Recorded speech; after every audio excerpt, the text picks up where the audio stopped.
Oi, gente. No nosso vídeo agora a gente vai abordar um pouco do realismo e do naturalismo. Vou trazer um pouco do contexto, uma pincelada básica a respeito de alguns autores e algumas obras também. Começando pelo realismo, ele é uma escola literária que teve origem na França e surgiu no Brasil entre 1881 e 1893. É, o que é interessante a gente salientar sobre o realismo é que, junto com ele,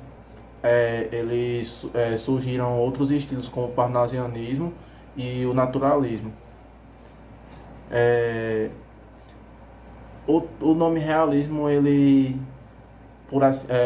pela interpretação pura da palavra, a gente pode compreender como a abordagem da realidade. E essa abordagem da realidade, ela é objetiva. Então, o autor busca trazer o retrato da realidade sob sua ótica e transcrevê-lo literariamente. Ou seja, quando você lê uma obra literária do realismo, você pode compreender aquilo como sendo um retrato da sociedade ao seu redor. É só se você tem em mente o seguinte: claro que não é obrigado tudo que acontece numa história realista acontecer de fato na vida da pessoa. Mas o que acontece? Quando você começa a ter um olhar mais crítico a respeito do que acontece ao redor, você fica claro que o realismo ele se baseia muito na realidade. Muito, muito mesmo. Então, você começa a perceber que tem desconfiança ao seu redor e é uma coisa que o realismo retrata. Você percebe que o amor ele pode acabar ou em morte ou em traição, que é uma coisa que acontece na nossa realidade. Você pode compreender que as pessoas são oportunistas e as pessoas são oportunistas na nossa realidade, sim. Então, essa ideia de abordagem realista é justamente o retrato da sociedade da forma como ela é. Ou seja, é a sociedade desnudada de todo aquele vestuário de moralidade que a gente tem. Você vê hoje em dia a gente tem uma moral religiosa que muitas pessoas de má índole se escondem atrás dela para cometer tanto atos ilícitos como até mesmo coisas moralmente erradas, até mesmo moralmente erradas diante dessa moral que elas defendem. Então, o realismo desde 1881 ele bate em cima dessa questão. Então, o contexto do realismo no Brasil acontece quando ele quando a escravidão do Brasil começa a entrar em processo de abolição. Então, é muito comum você ler obras realistas desse período que tratam da escravidão. E o cenário é motivado pelo positivismo. E também ele se alimenta de ideais marxistas e socialistas. E esses ideais de base do socialismo eles existem desde os anos 1800.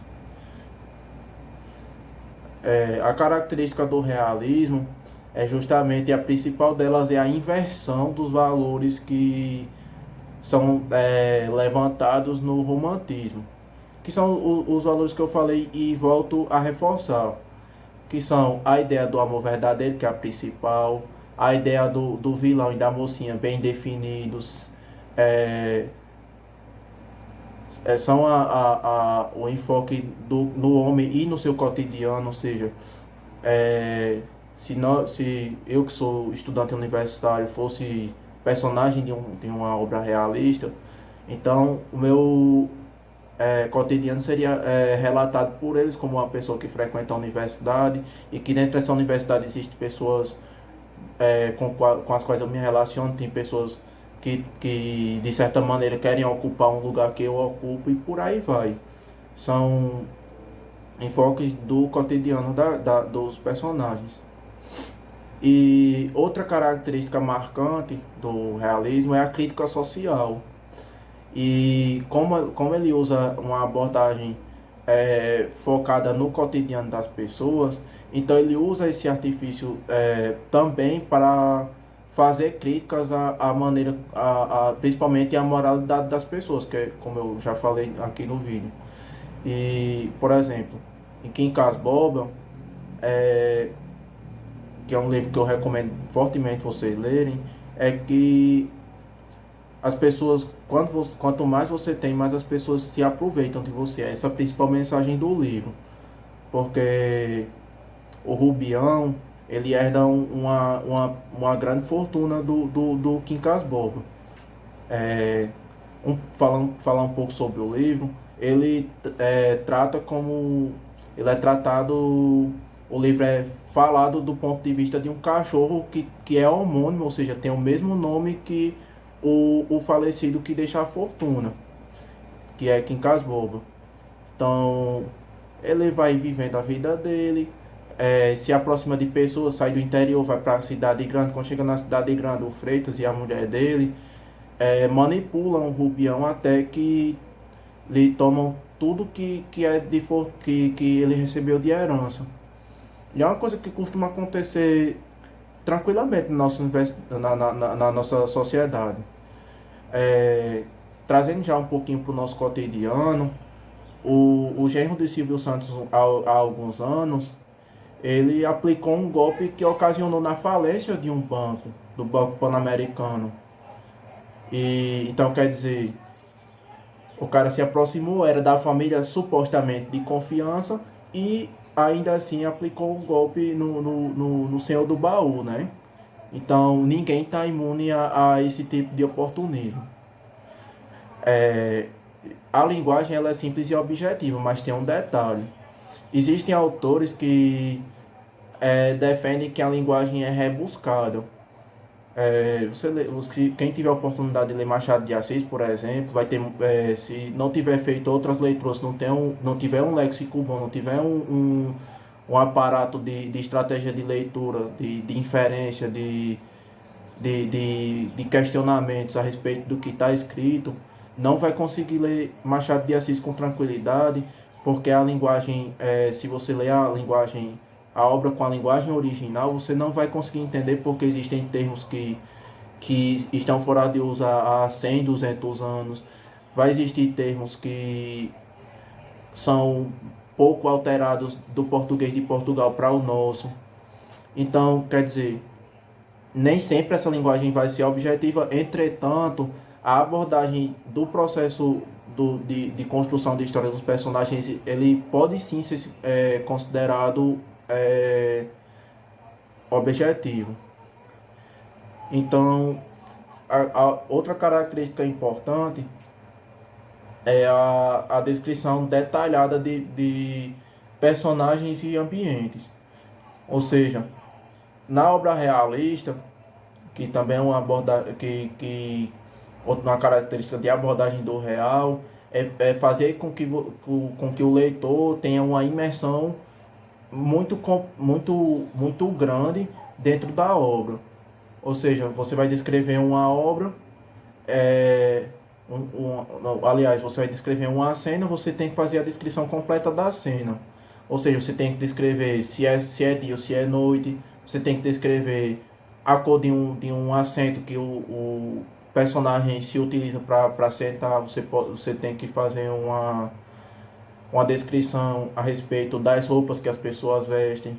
Você vai fazer uma descrição dos coadjuvantes ao redor e N coisas. Então, na minha opinião, o realismo é o estilo mais rico em termos de descrição de personagens, cenas e construções de histórias. E também por causa dessa carga crítica que tem. Então, um estilo interessante, até mesmo porque ele ajuda ao leitor a construir senso crítico a respeito daquilo que está acontecendo ao redor. Porque se você começa a perceber que a sua volta tem pessoas oportunistas e você faz esse julgamento baseado nos valores morais que você tem, então quer dizer que você está desenvolvendo o seu valor moral e como artifício para isso você está usando a literatura. Então é muito importante a gente trazer esse tipo de reflexão, porque ela também faz parte da construção tanto de leitor como de cidadão da gente. Porque um cidadão, para se considerar cidadão, ele tem que estar bem posicionado de acordo com as regras e valores morais e éticos que a gente tem na nossa sociedade. Não adianta a gente dizer, eu sou um cidadão e a gente não ter o senso crítico para exercer a nossa cidadania. Então, a literatura realista, ela é importante nesse processo justamente porque ela faz com que você reflita a respeito dos processos críticos da sua sociedade. E o realismo, como foi dito, ele foca no homem. Então, como boa parte dos autores eles eram do sexo masculino, então é um pouco esperado que a gente, ao ler obras realistas, a boa parte dos personagens principais sejam homens. E tudo aquilo que está no cotidiano dele, certo? Aí a gente agora vai falar um pouco das obras, que é Memórias Póstumas de Brás Cubas. Nesse livro, que é uma antecipação de Quincas Borba, o Quincas Borba ainda estava vivo. O, o livro de Quincas Borba, ele começa relatando todo o processo pós-morte do Quincas. Então, Memórias Póstumas, ela é uma obra importante porque ela é uma das primeiras que foi publicada do realismo no Brasil e também pela ousadia que justamente vai de encontro com os valores do realismo, que é o questionamento do que é o amor verdadeiro, da questão da afinidade do amor, que é a capacidade que o amor tem de ter um começo, um meio e um fim, não ser aquele amor eterno, platônico, como era defendido no romantismo. E a obra tem 160 capítulos. Outra obra que é importante a gente falar um pouco é Dom Casmurro, que todo mundo já deve ter visto algum meme, alguma piada perguntando se traiu ou não traiu. Machado de Assis, com toda a sua genialidade, ele conseguiu levantar uma questão muito, muito importante a respeito do romantismo. Na obra Dom Casmurro, o, o marido da Capitu, ele tem um ciúme doentio. Para os valores de hoje, ele seria considerado uma pessoa doente de ciúmes ao pé da letra. E por ele ser considerado uma pessoa doente de ciúmes, ele levantava questionamentos constantemente a respeito da fidelidade da Capitu. Questionamentos esses que ao longo da obra não tem respostas. Fica só naquela questão, traiu, não traiu, eu desconfio que ela me trai, eu desconfio que o filho do meu amigo parece comigo e por aí vai. E na prática isso é interessante para fins de didáticos, porque ajuda o leitor a levantar questionamentos sobre a obra e também até mesmo levantar reflexões sobre o que trata na obra. Porque se a gente for considerar, por exemplo, o ciúme doentio como uma coisa problemática, como se considera hoje, vale salientar, a gente compreende que o relacionamento da Capitu com o marido não é uma coisa sadia, porque o relacionamento diante da moral que a gente, dos valores que nós temos hoje, para ele se considerar sadio, ele tem que ter confiança e outros sentimentos, como amor, como respeito, como, enfim, vários sentimentos que por si só como é que eu vou dizer, se somam para resultante relacionamento. Então, e também para até mesmo para as possibilidades do que aconteceu. Por exemplo, um professor como eu, você daqui a algum tempo, eu posso muito bem pedir para aplicar uma atividade para a turma e pedir para que cada um leia o livro, faça uma leitura em conjunto, debatam e cada um por si só, ou mesmo uma atividade em grupo, para levantar possibilidades de reescrita da história, mostrando se a Capitu realmente traiu o Betinho ou não. Então, desperta o imaginário do aluno, desperta a curiosidade, desperta o interesse dele pela escrita, desperta o interesse pela leitura. E isso é interessante porque também contribui para aquela reconstrução ou construção do nosso senso crítico. Porque para você fazer um juízo de valores a respeito de um caso como o de Capitu e de Betinho, você precisa fazer um julgamento de acordo com a sua ótica da moral em determinadas situações. Por exemplo, se uma pessoa for extremamente religiosa, ela vai fazer o julgamento dela baseado nos valores da religião que ela segue. Só que uma pessoa que tem que é mais livre quanto à religião, que obedece à religião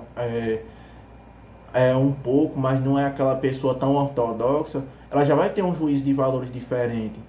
E essa soma de juízos ela é importantíssima porque é dela que parte a compreensão de que ninguém é igual a ninguém e que os conhecimentos, eles, quando juntos, eles podem ser multiplicados. Então, é uma coisa que pode despertar interesse também pela escrita, pode surgir novos escritores de um trabalho como esse, pode ir para ortografia, pode ir para semântica, vai para amplos espectros da linguagem.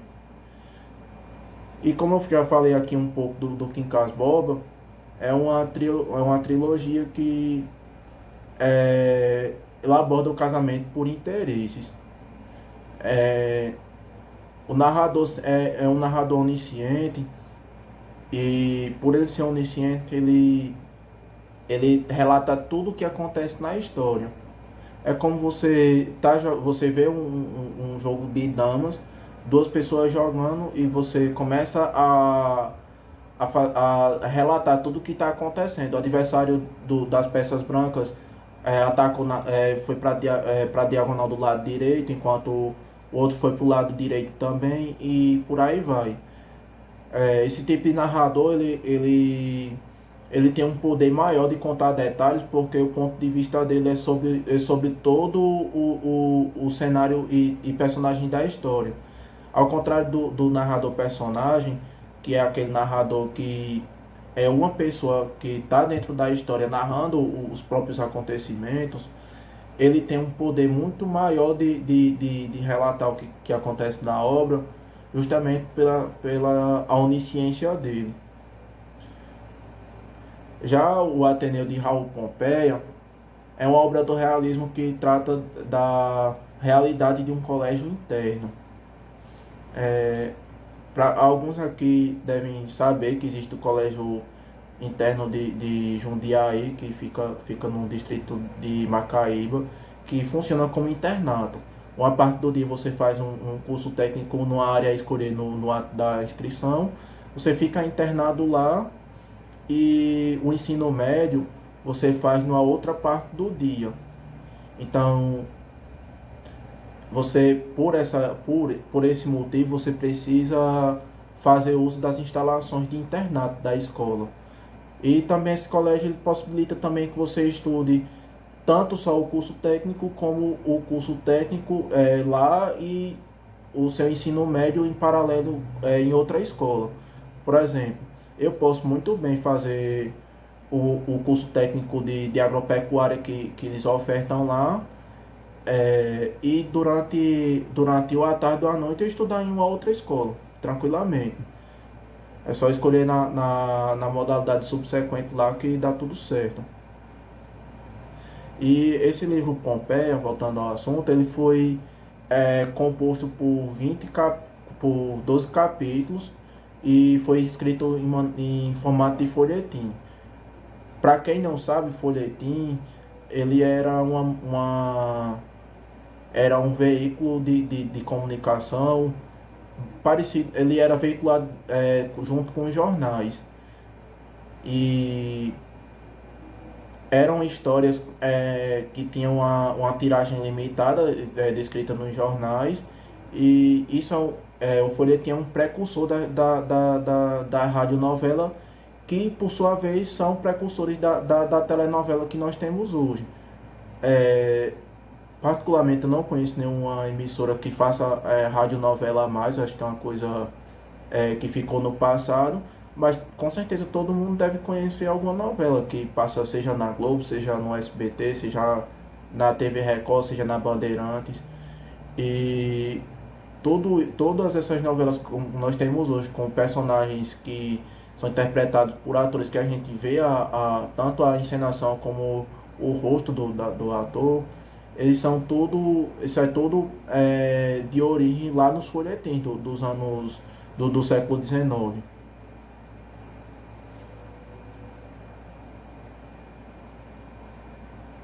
Já a Canções Sem Metro é uma prosa poética que ela inaugurou o poema em prosa no Brasil. É, Ela é uma obra que não é tão conhecida como a gente pensa, e ela foi considerada um fracasso na Pompeia. Já Machado de Assis a gente já falou um pouco sobre ele, e acho que do realismo acho que fica. Acho que já deu por hoje. Eu queria agradecer quem assistiu o vídeo até o final. Fica de olho no canal que sempre tem novidades aí para quem está assistindo. E muitíssimo obrigado pela audiência de todos e até a próxima.